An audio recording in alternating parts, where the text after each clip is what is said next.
There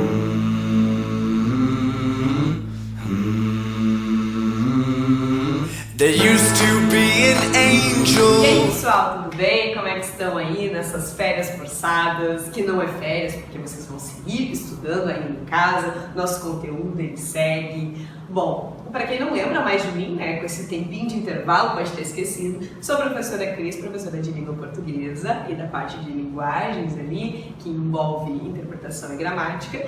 E hoje eu vou dar para vocês uma aula, a primeira aula de linguagens que a gente tinha, sim? Então, na maioria das turmas faltou um pedacinho, então hoje eu vou dar uma relembrada em alguns tópicos, bem desde o início ali, para que vocês relembrem do que a gente está falando, para depois a gente ver aquilo que não deu tempo da gente trabalhar em aula, tranquilo?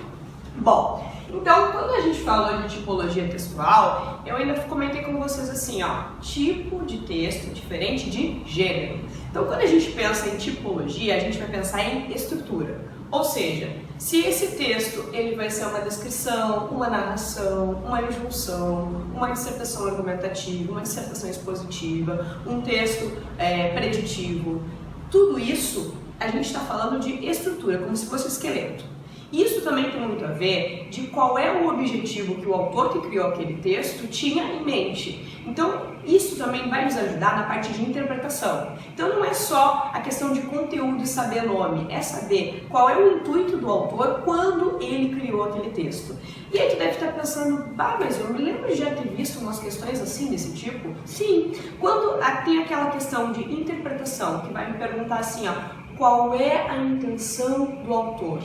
Bom, se eu conheço tipologia, isso já me ajuda 60% do caminho. Porque eu já vou olhar lá, já vou saber que tipo, se o objetivo do texto é me contar, se o objetivo do texto é descrever algum acontecimento, se o objetivo é definir um ponto de vista, tudo isso eu consigo saber só a partir da tipologia, tranquilo? Então, agora aqui eu vou te mostrar quais são as características que a gente tem que observar no texto para saber distinguir qual é a tipologia predominante. O que eu te comentei também? Eu te comentei que predominância significa que eu posso ter um texto que tenha mais de uma estrutura, ou seja, eu posso ter um texto lá narrativo, com alguns trechinhos descritivos, e tá tudo bem. Ele não vai deixar de ser predominantemente narrativo por ter uma misturinha básica, tá? Então, é muito raro um texto que tenha somente uma coisa só, uma tipologia só. Mas então a gente trabalha com a ideia de predominância, que é isso que as questões vão nos cobrar, tranquilo? Bom, então esse tópico sempre cai alguma coisa no Enem, seja realmente os nomes que o Enem cobre, se é uma narração, uma descrição, uma introdução, ou então só a parte interpretativa, mas que vai ter lá das alternativas, o objetivo do texto é expor tal coisa. Bom, se é expor, a gente vai ver uma estrutura chamada expositiva, que aí tu vais reconhecer se esse é o objetivo do texto ou não. Então, somente conhecendo um pouquinho, a gente já vai conseguir matar várias questões que vão aparecer na nossa prova de linguagens, tranquilo? Bom, então vamos lá. Então, tipologia é estrutura, é uma forma fixa, ou seja, tipologia a gente vai ter, tem autores que vão falar em 5 formas, tem autores que vão falar em 7, eu vou te mostrar 7, mas eu vou te dizer que tem 5 que tu tem que saber de cor e salteado, tranquilo? Então, aqui, a partir dela, a gente vai criar os gêneros. Lembrando que os gêneros podem ser milhares, tem autores que vão dizer assim, ó, gêneros tem uma quantidade indefinida, porque são várias formas que a gente cria para se comunicar. Então lá eu tenho um poema, eu tenho uma novela, eu tenho um romance, eu tenho uma tirinha, eu tenho uma charge, dentre tantos outros gêneros que a gente cria, um bilhete. Então tudo vai depender da minha intenção comunicativa quando for criar a minha forma de comunicação, tudo bem? Então a partir da estrutura eu vou criar inúmeras formas de textos que serão denominadas gêneros textuais, tudo bem?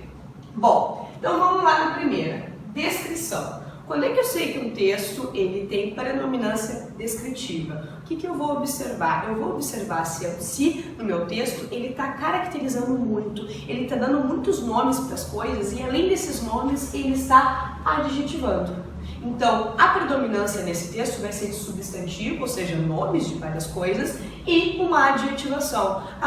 Se eu fosse descrever aqui esse cenário, entrei na sala do teorema, onde tinha um quadro branco, quadro branco, substantivo, adjetivo, tinham bancadas enormes, ó, bancada, substantivo, enorme, adjetivo. E assim eu vou caracterizando toda a minha cena. A gente tem que pensar que a pessoa que está lendo o meu texto, ela não está com uma imagem, então eu vou precisar descrever aquilo que eu quero passar, de como vai ser uma cena, um objeto ou até uma pessoa, tudo bem? Então, a característica principal ela congela o tempo. O que é congelar o tempo? Não vai ter passagem de tempo, ter uma ação após a outra, após a outra, após a outra, como acontece na narração. Então ela vai congelar e ela congela o tempo para descrever aquilo que se observa, tá? Então o objetivo da descrição é sempre detalhar alguma coisa, uma pessoa, um objeto, uma cena. Bem? Então ela pode ser uma descrição física ou psicológica. Pensando numa pessoa, eu posso descrever essa pessoa conforme eu a enxergo ou as características psicológicas dela, como ela é como pessoa.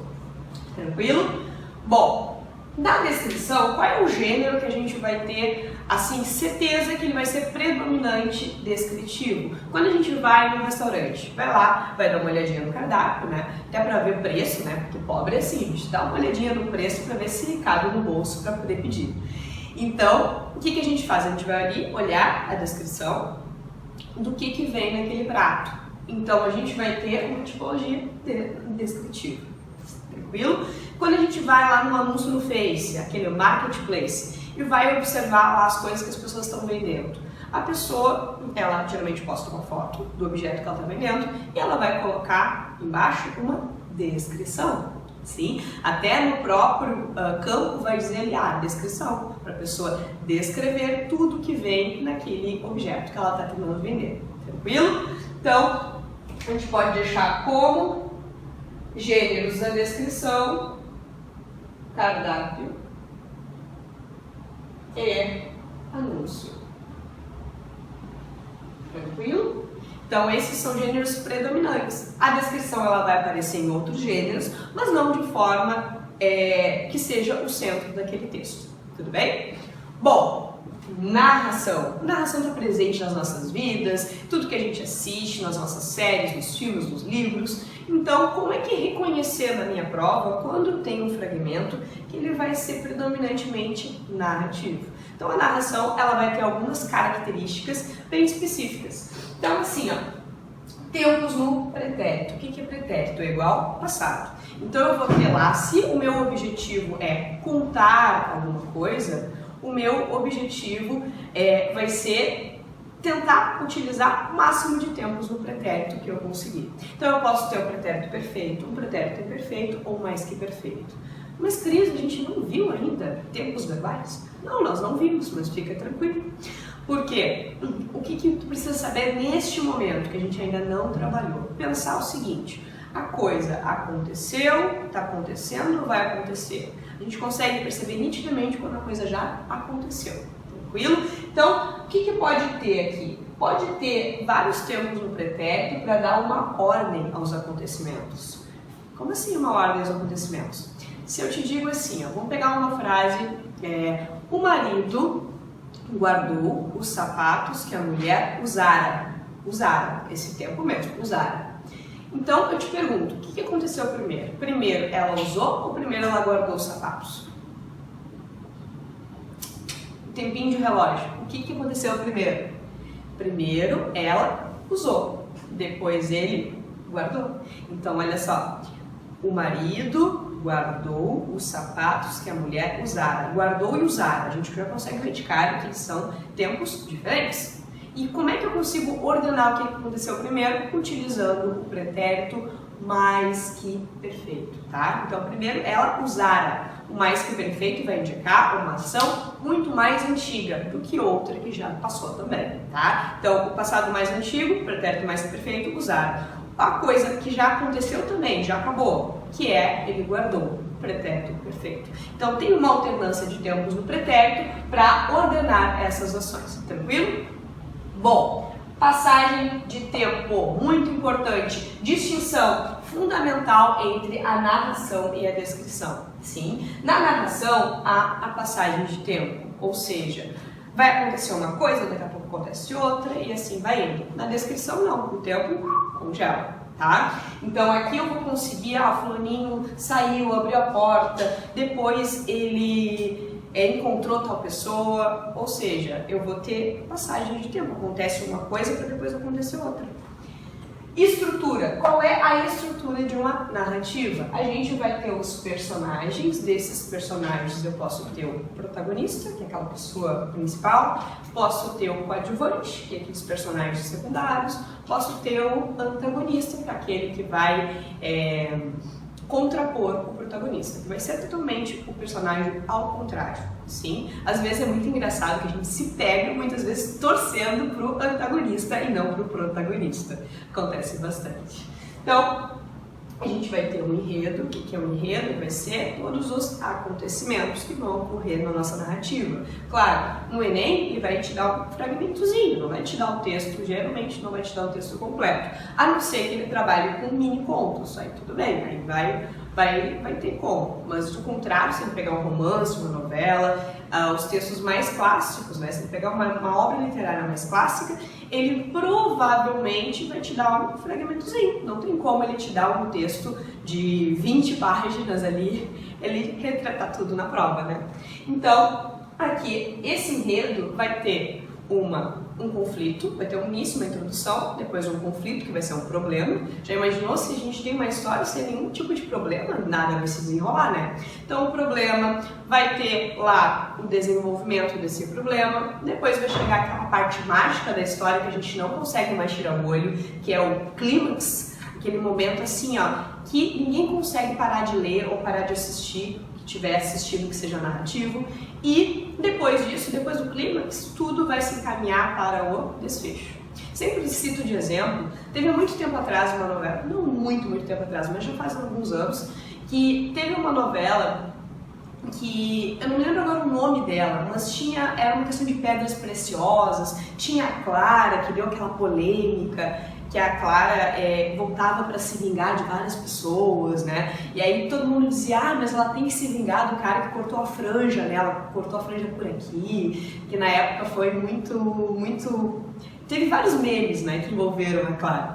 Então teve uma parte dessa novela que foi o julgamento da vilã, que seria a Sofia. E ninguém conseguiu desgrudar os olhos, né, durante... Quem assistia a novela, claro, durante o julgamento. Por quê? Porque aquele foi o clímax. Depois que o julgamento aconteceu, que ela foi condenada, acabou a novela, se encaminhou tudo para o desfecho, todo mundo lá ficou feliz, todos com vários filhos, todo mundo casando, né, que é o normal das novelas, e então esse enredo foi finalizado. O que mais tinha dentro desse enredo? Tinha um tempo. Esse tempo ele pode ser psicológico ou pode ser cronológico. O que é um tempo cronológico? É bem como um relógio, passa um dia após outro dia. O que vai ser um tempo psicológico? Aquele tempo em que acontecem vários flashbacks, tem até algumas narrativas muito focadas nesse tempo. Por exemplo, a série Elite. Quando a gente assiste Elite, o que a gente percebe? Que ela já se encontra lá no finalzinho, alguém foi assassinado, e começam a vir os flashbacks para conseguir formar a cena para até chegar a quem foi o culpado. Ou seja, o tempo, a maioria do tempo é psicológico. Tudo bem? Vai indo, voltando, os flashbacks, tá? Espaço onde acontece a coisa, o assassinato ou o problema, vai ter que ter um lugar, tem que ter um espaço físico ali que se passe essa história. Bom, e depois a gente também tem uma parte muito importante que é o narrador. Então, nas narrativas, o narrador ele exerce um papel muito importante. Bom, esse narrador ele pode ser de 3 formas. A gente pode ter o narrador-personagem. Narrador-personagem, como exemplo, a gente pode citar aquela série You, muito conhecida, muito comentada, em que só temos um problema no narrador-personagem. O narrador ele pode ser pouco confiável, ou seja, como ele está traçando a sua própria visão de mundo e dos acontecimentos, no geral, a gente tem só a visão dele do assunto. Essa visão pode ser distorcida, pode ser uma visão muito vitimizada, né? Ele pode se vitimizar muito, que não sei se aconteceu contigo, mas no final da série eu já estava torcendo pelo assassino, pelo cara. Por quê? Porque ele utilizava uma argumentação tão boa que eu já estava acreditando que ele não era tão ruim assim. Por quê? Por causa da nossa visão subjetiva do narrador-personagem. Além do narrador-personagem, a gente pode ter o narrador observador, aquele que só observa e narra somente as coisas que ele consegue visualizar na volta. Ele não consegue entrar nos personagens e dizer como eles se sentem e o que eles pensam, tudo bem? Então, o narrador-personagem, numa história lida, a gente tem lá, ó, fulano disse tal coisa, fulano olhou para tal ponto. Ou seja, vai narrar em terceira pessoa, não vai ser mais em primeira como narrador-personagem. E a terceira forma de narrador conhecida é o narrador onisciente. O que é onisciente? Ele é uma espécie de Deus, ele sabe tudo de todo mundo. Então é aquele narrador que consegue dizer como o personagem X se sentia com tal coisa, como ele pensava. Tem até uma outra série da Netflix, que esses dias eu parei para assistir, que é Jane the Virgin, em que o narrador, ele é onisciente, o narrador que às vezes aparece, ele acaba sendo onisciente porque ele antecipa algumas coisas, ele fala como a fulana estava se sentindo, ele até dá as suas próprias opiniões a respeito ali da história, tranquilo? Bom, então é isso a narração. Qual aspecto tem que observar? Se há passagem de tempo. Houve passagem de tempo e tem alguma dessas características aqui, é narração à predominância, tranquilo? Bom, depois aqui a gente vai ter a dissertação. A gente tem duas formas de dissertação. O que é dissertar? É falar sobre alguma coisa, tá? Então essa dissertação ela pode ser expositiva ou argumentativa. Quando eu exponho um assunto, eu só falo sobre o assunto, mas sem emitir juízo de valor, sem querer te convencer a nada. Então essa aula aqui é uma aula expositiva, dialogada, porque nós estamos aí conversando, estou conversando contigo, estou expondo o assunto, mas não estou emitindo juízo de valor. Não estou dizendo que eu acho esse conteúdo legal, ou acho chato, não, eu só estou te expondo, é esse o objetivo, tá bem? Então, uma dissertação expositiva, vamos pegar um trabalho acadêmico lá, então a pessoa vai lá, vai fazer uma pesquisa ali do estudo, vai falar sobre aquela temática, então a predominância vai ser uma dissertação expositiva. Pode ter outros traços, pode ter algum traço lá de descrição, pode, mas predominante ainda vai ser uma dissertação expositiva. O teu livro didático, ele vai ser predominantemente expositivo, ele vai expor os assuntos, sem, entretanto, querer te convencer a qualquer coisa, bem? Bom, o seminário, a gente também pode dizer que ele vai também ter traços expositivos. Agora, diferente da exposição que não quer te convencer, que não vai ter palavras que identifiquem que tem opinião, a dissertação argumentativa já vai ter essa pegada. O autor ele vai ter que opinar, ele vai ter uma tese, ou seja, uma opinião sobre aquele assunto e através de argumentos ele vai defender aquela tese. É a dissertação que vocês trabalham na parte de redação para a prova do Enem, é o que vocês vão ter que escrever. Então, na dissertação argumentativa, eu vou ter essa tese, essa opinião, os argumentos e chamados modalizadores. O que são modalizadores? Palavras que vão indicar que tem opinião. E esses modalizadores podem ser adjetivos, advérbios ou verbos. Como assim? Se eu te digo assim, ó, é necessário que haja providências em relação ao coronavírus. É preciso. Olha só, é preciso.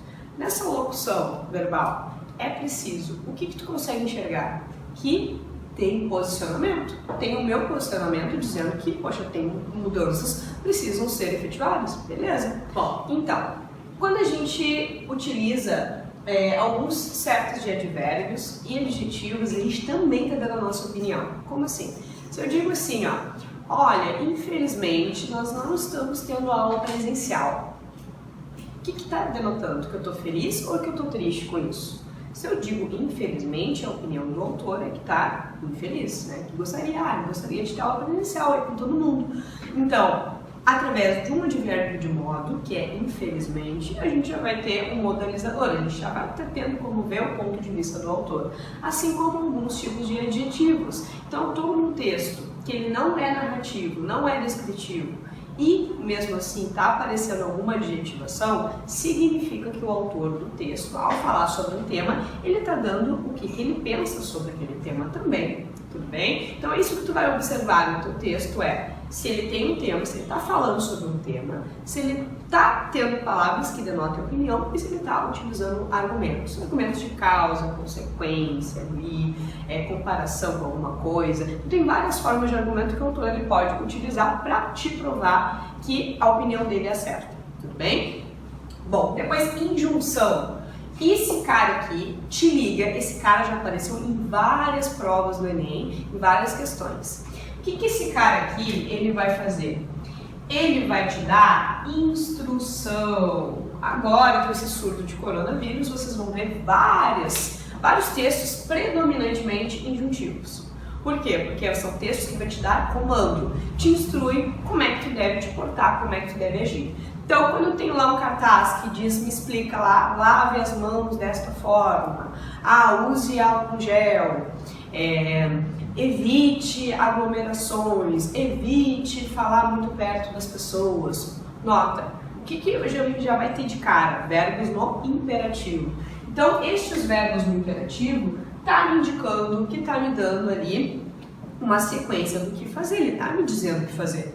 Então, o objetivo do meu texto injuntivo é instrução. Teve uma prova do Enem, uma questão que era assim, era um poema, e nesse poema ele te ensinava como ser um poeta. O que tinha que fazer para ser poeta? Ou seja, além de uma coisa que a gente vai trabalhar depois, que são funções de linguagem, uma função ali metalinguística, que ele utiliza a coisa para falar da própria coisa, a gente vai ter também essa questão da injunção. Porque na questão ele perguntava o que faz com que esse texto ele tenha uma mistura de gêneros. Porque o que ele misturou? Ele misturou lá um texto que era um poema, que não deveria me dar instrução, e misturou com uma receita de bolo, porque ele dizia o passo a passo do que tu tinha que colocar para ser um poeta. Tranquilo? Então ele fazia uma mistura de gêneros e ele perguntava por quê. O que tinha naquele texto que fazia essa mistura? E qual era a resposta? Elementos prescritivos ou injuntivos aí no teu poeminha, no poeminha que ele dava. Então, essa injunção também pode ser chamada de prescrição, tá? Pode aparecer com os dois nomes e significam a mesma coisa, prescrição ou injunção. Então, prescrição lembra prescrição médica, então que o médico vai te dizer, toma remédio de hora em hora, em tais dias específicos. Então, a gente vai ter aqui prescrição e injunção, mesma coisa, verbos no imperativo, comando, ele te orienta o que fazer. Então, quais são os gêneros predominantes? Receita culinária é um gênero prescritivo ou injuntivo. A gente vai ter também lá os manuais de instrução, bula de remédio. Lembrando que bula de remédio não é predominantemente, ele não tem só essa parte da prescrição, ele vai ter a descrição também, ele vai ter aspectos expositivos, ele vai ser meio misturado, tá bem? Depois a gente tem também a predição. Pessoal, uma coisa importante, eu vou colocar um asterisco nesses dois.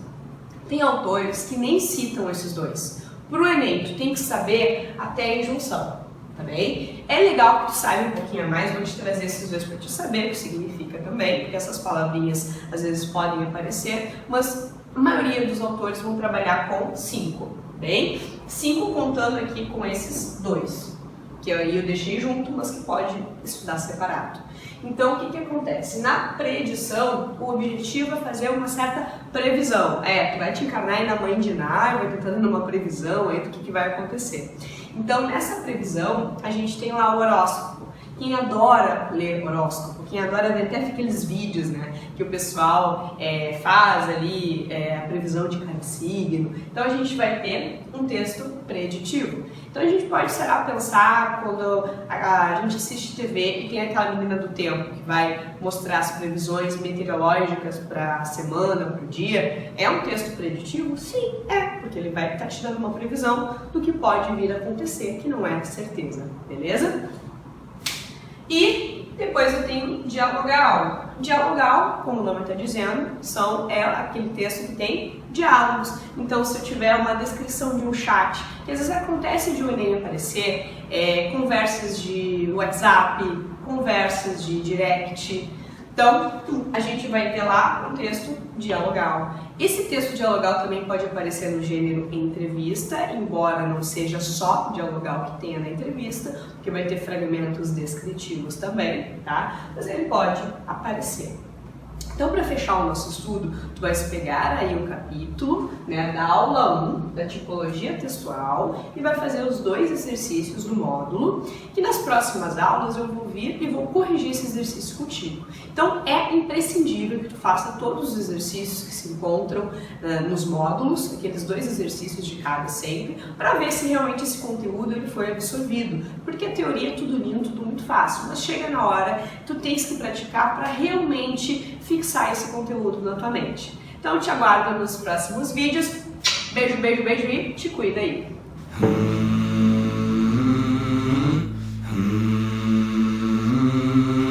There used to be an angel